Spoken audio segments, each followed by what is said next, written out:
Avant la guerre, on était bien, on travaillait bien. Moi, j'avais des clients de l'aéroport tous les jours, à la banque aussi, et les fonctionnaires de l'État étaient payés. 26 janvier 2025. Après plusieurs jours de combat, les hommes de l'AFC M23 entrent dans Goma. Leur offensive éclair et la chute de la ville surprennent. Ni les forces armées de la RDC et leur supplétif Ouazalendo, environ 15 000 hommes, ni les casques bleus des Nations Unies ne sont parvenus à les contenir. Sur place, ONG, journalistes et population constatent la présence importante de soldats rwandais. Un tournant dans le conflit qui agite les Kivu depuis le réveil du M23 en novembre 2021.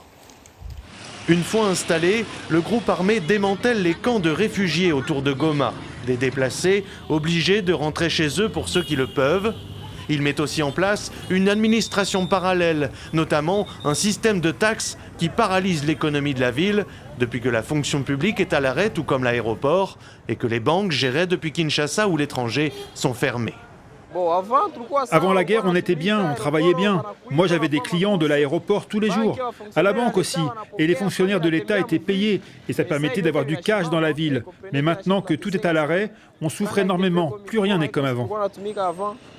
200 km au sud de Goma, 3 semaines plus tard environ, le 16 février, c'est Bukavu, le chef-lieu du Sud Kivu, qui tombe à son tour, avec là aussi des déplacements massifs de population et des exactions contre les civils.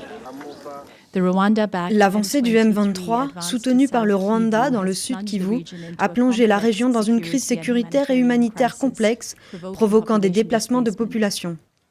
Notre bureau a confirmé des cas d'exécution sommaire d'enfants par le M23 après son entrée dans la ville de Bukavu la semaine dernière.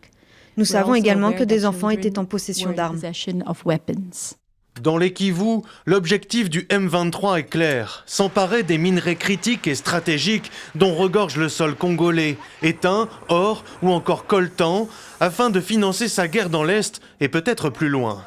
Le 10 décembre, le groupe armé, soutenu par 5 000 à 7 000 soldats rwandais, selon l'ambassadeur américain aux Nations Unies, s'empare d'Uvira, la ville frontalière du Burundi. L'ONU craint un embrasement régional, les États-Unis sermonnent Kigali, qui retirera finalement ses troupes et les hommes de l'AFC M23 à la mi-janvier 2026. Il y a quelques jours, le Rwanda a admis entretenir une coopération en matière de sécurité avec l'AFC M23, reconnaissant par là, à demi-mot, mais pour la première fois, son soutien au groupe armé.